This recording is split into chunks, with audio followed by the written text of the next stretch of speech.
So the Greek fleet finally set sail for Troy. This would have been an amazing fleet. I mean, it would have been supposedly, according to the ancients, over 1,000 ships, but that's kind of crazy. I mean, just the whole logistics of that and everything would have been pretty extreme. I mean, even nowadays, 1,000 ships is crazy. I mean, even the great Athenian historian Thucydides, who lived in the 400s BC, even he wrote about it being an absurdly high number. So I don't know, but whatever. I'm working with the ancient sources, and this is what they tell us: 1,000 ships at least, carrying anywhere from 50,000 to maybe even 100,000 Greek soldiers. Now that number is pretty extreme. I mean, I think even 10,000 Greek soldiers would have been a lot at this time.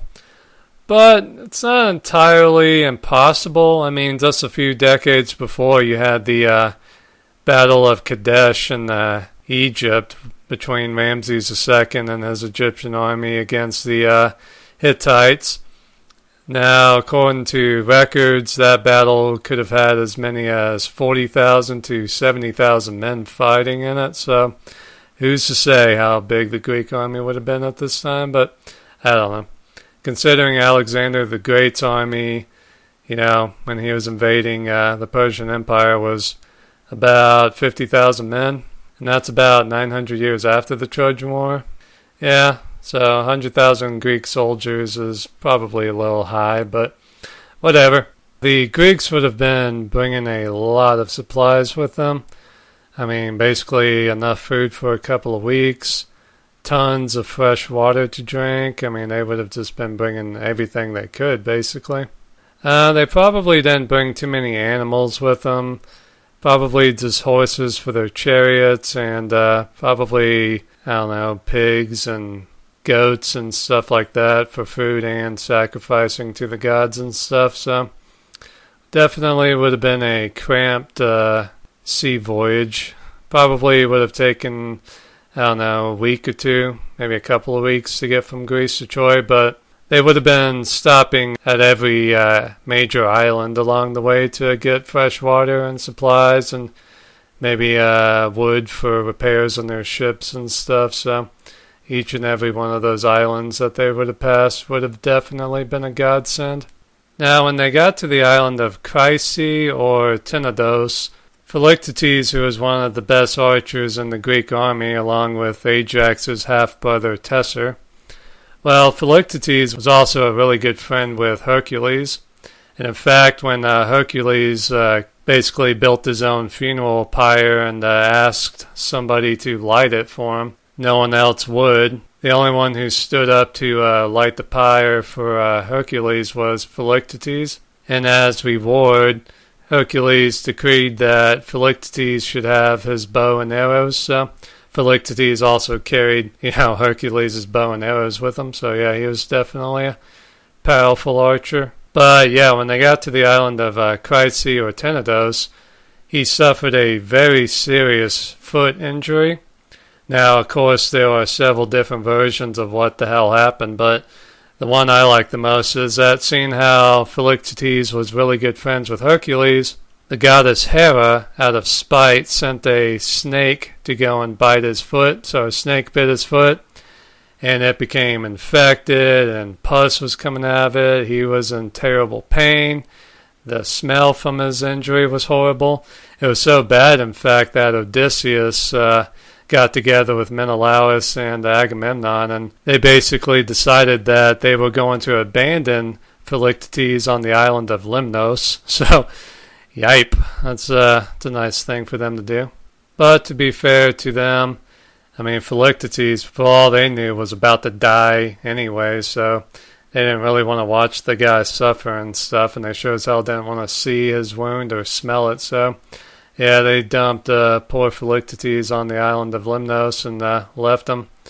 Philoctetes' second-in-command, Medon, took over command of his men. Now, if you don't recall, Philoctetes only brought 7 ships to war with him, but each one was manned by 50 archers, so his command was really important. So to lose Philoctetes and his skills was definitely a blow to the Greeks. But little did anyone know that poor Philoctetes would survive his grievous injury, and he would also play a very important role later on in the war. But for now, the Greek fleet sails on and leaves him to his poor fate. One day the Greek fleet lands at the island of Tenedos, ruled by the king Tinas, who was an ally of the Trojans. Now Achilles himself kills the king Tinas, and this was probably his first kill. You have to remember this is his first war. He's only 15 years old, so I wonder what kind of effect that had on him. I mean, you have to remember he's grown up learning how to sing, how to dance, but also how to fight and kill, so I know this was a brutal time and stuff, but I don't know. I still kind of wonder what effect this would have had on the young Achilles. And another thing too, some of the sources say that when Thetis was saying goodbye to Achilles back at Peleus's palace, she told him not to kill King Tinas because supposedly he was a son of Apollo, and if he did kill Tinas, then Apollo would seek revenge on him. But I guess Achilles didn't care too much about that, and this would not be the last time that Achilles would piss off Apollo.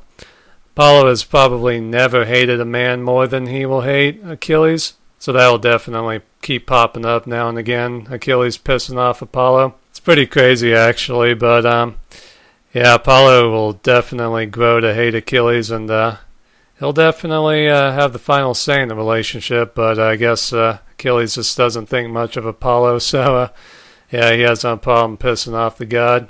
But the reason why Tenedos is so important is because it's only about 50-60 miles away from Troy, so this is a pretty good place to set up a base for now, and it's a pretty good sized island too.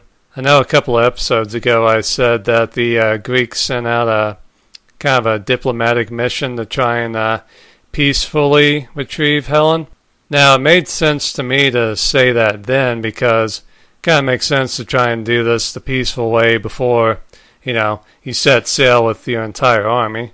I mean, it's a lot easier to tell the guys, all right, we got Helen, you guys can go back home now, when you're actually back in Greece than it is on the shores of Troy. So, but I guess a few sources say from Tenedos, Agamemnon sent the diplomatic mission out to Troy to try and get Helen back diplomatically and peacefully. Of course, what I said a couple of episodes too, this could just be Greek propaganda trying to make it look like they tried every sensible means of getting Helen back instead of just, charging in and waging a war and stuff.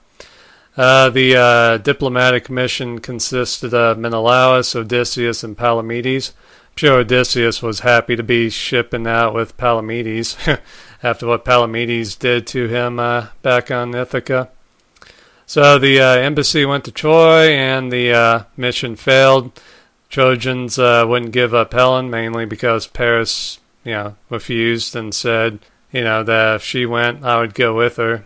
So Priam was not going to sacrifice his son too. And I'm pretty sure Helen was pretty popular there for a little while with the Trojans, so they didn't want to lose her too.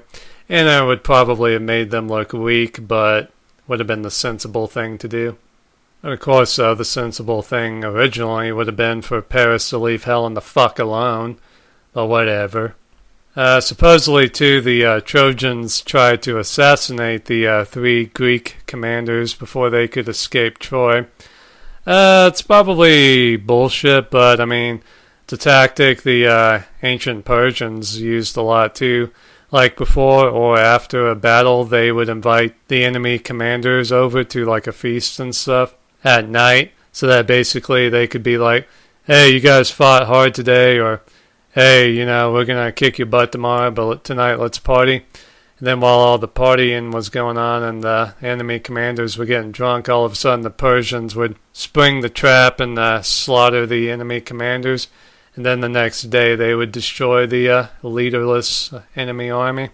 So it's a tactic that's been around for a while, even though the Persians would have been doing this, several hundred years later. But who knows, the Trojans might have tried to do that too, but I don't know. But Menelaus, Odysseus, and Palamedes were able to get back and informed Agamemnon that looks like we're going to have to fight to get Helen back. So whether the Greeks sent the diplomatic mission before set sailing from Greece or from Tenedos, I guess it doesn't really matter. But the Greeks were ready, and they set sail directly for Troy. Sure, Helen and Paris are both kind of scared at this time. They knew the Greeks were on their way. I mean, there's that great line in the movie Troy where Helen is looking out at the Aegean Sea and says the wind is bringing them closer. And very eerie, so I'm sure they had to be a little worried about it. So I guess on the morning is probably when the Greeks first appeared off the horizon to the Trojans. The alarms would have been sounded. The Greeks were here finally, and Trojan armies would have been gathered to try and repulse the Greek invasion. Now, I'm not sure what the Trojan army consisted of at this time. I'm not sure if their allies were here yet or what, but seems like over the years is kind of when the Trojan army would be receiving a lot of help from its allies and stuff. But right now, it might have just been the Trojans themselves defending themselves, so I don't know how many men they would have had. I would have thought if they had their whole army like they would during the Iliad, that they probably would have been able to repulse the Greek beach landing. I mean, amphibious assaults are notoriously very difficult to pull off, so who knows, maybe if they had had all their allies and their help and stuff, maybe the Trojans would have kept the Greeks from landing and therefore would have won the war. So the Greeks were finally here, which means that I can finally talk about war at long last. No more of this blank is the son of blank or blank had sex with blank. I can finally talk about heroes, bloodshed, glory, cowards, bloodlust, rage, violence. I can finally talk about cool stuff. This is going to be fun doing. Alright, so there was a prophecy going around, whether Calchas or Thetis kind of came up with it, but basically the Greeks know that there was a prophecy that whoever the first Greek is to set foot on the Trojan shore is also going to be the first Greek to die. So everyone knows this, and they're not too quick to get off their ships. Now, in the movie Troy and the video game Warriors Legends of Troy, you have, Achilles sailing his ship past everyone else's. He can't, wait to get on the shore to fight the war that he was born to fight.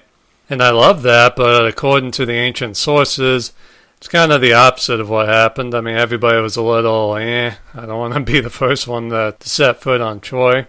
So all the ships start to beach on the shore, and all the Greeks are just kind of standing there and not sure what to do. Until Odysseus, being the wily, cunning bastard he was, tricked Protesilaus into jumping onto the Trojan shore. And Odysseus did this by kind of sneakily throwing his shield onto the beach and then jumping off and landing on the shield, and everybody saw him do it, so that everybody was like, oh, okay, we can go now.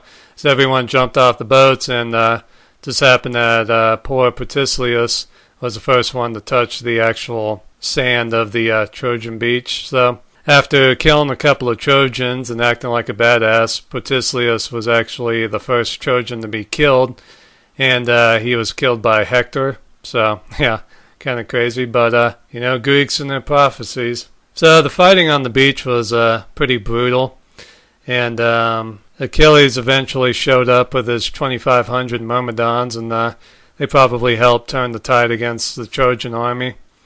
And the first Trojan Achilles ever killed was Cycnus, I guess is how you say his name. It's kind of a weird one, Cycnus.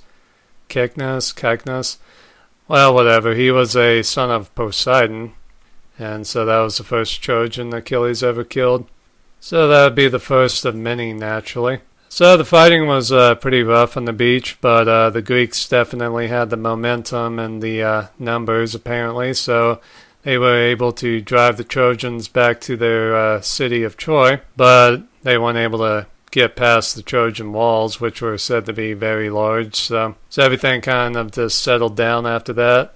the Trojans started sending out messengers to their allies to come and help them and stuff, and the Greeks kind of just started building camps and stuff on the beach and getting their supplies unloaded and stuff, and basically everybody was just settling in for a long war. The Greeks had a large army, but they were never able to completely surround the city of Troy and thus cut it off from supplies and reinforcements and communications and stuff. So the Greeks basically just kind of stuck to the beach and the outer perimeter, basically. And I'm sure the Trojans, before retreating back to the city walls, they probably poisoned like all the wells and stuff, so getting fresh water, food, and supplies might have been pretty tricky for the Greeks, but they would have to figure it out. I guess they could go fishing and stuff, and they could always have animals and stuff brought from Greece and stuff.